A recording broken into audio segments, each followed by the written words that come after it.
Hello, kind viewers. Welcome to Animal World, our co-inhabitants. This episode features P. Horsley, a professional animal telepathic communicator living in Britain. P. Horsley communicates inside with the animal companions of others and offers consultations either in person, by phone or email. She also organises workshops across Britain and Europe to teach people how to converse telepathically with animals.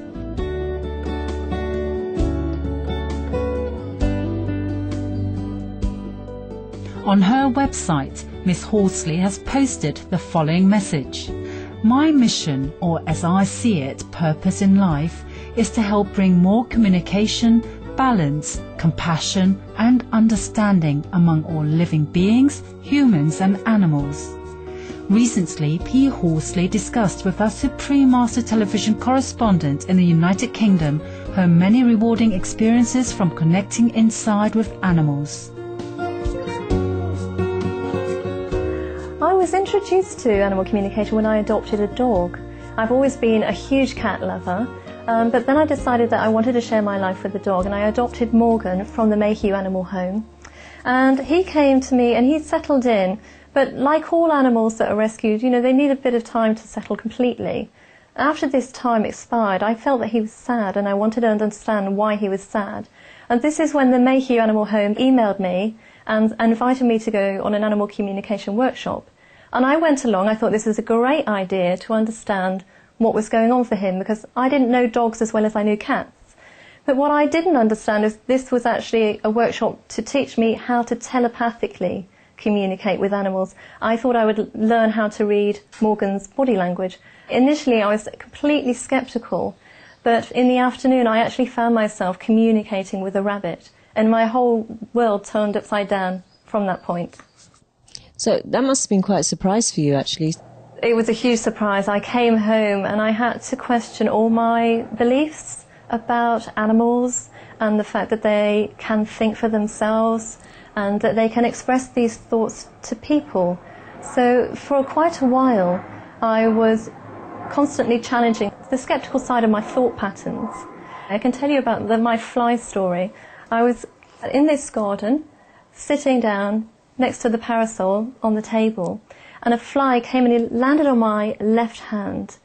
And I was still constantly pushing for proof that animals communicate.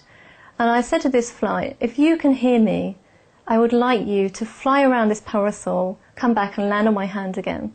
And immediately that fly left my hand, flew around the parasol and came back and landed on my left hand again. I said, well, that's pretty good, but do it again. The fly left my hand again, flew around the parasol a second time and came and landed on my left hand again. I said, okay, I really think I believe this now, but if you do this once more, I will never question that animals can't communicate. He did it again. He left my hand, he flew around the parasol a third time, came and landed on my hand, and I went, absolutely, I believe that animals can communicate.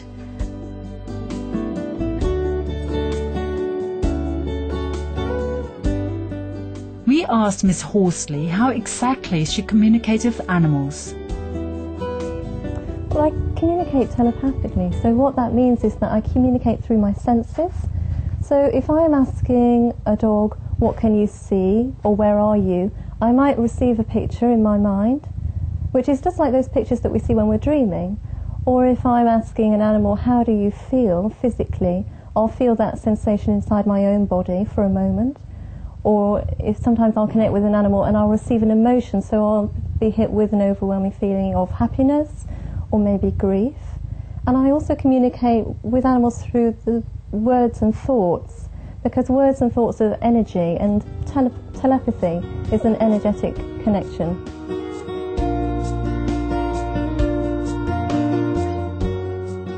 Morgan is very dedicated in aiding Miss Horsley in conducting her workshops. Morgan's a very humble dog, and he works with my students because he comes on the workshops that I teach, and he tries to connect with every single student to prove to them that they can communicate with animals. So he takes his work very seriously, and he cares a lot about other animals and for people. He's very, very good with young animals. He absolutely adores babies.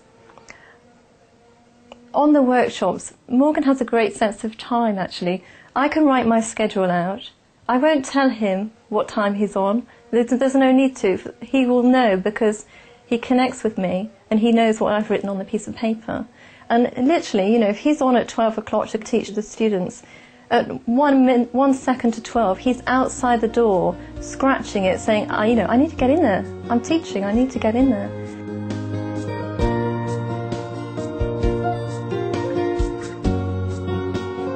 When we return, P. Horsley will discuss what animals want to tell us and more.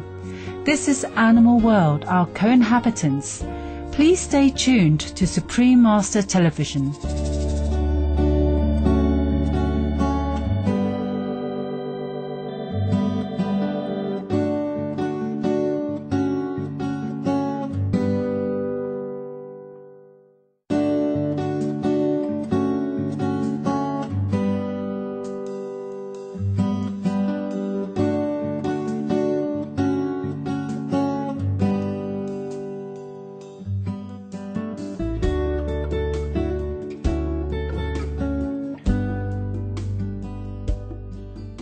My personal opinion is that there are angels all over the place walking this planet, and some of these angels are in animals' bodies and some of them are in human bodies.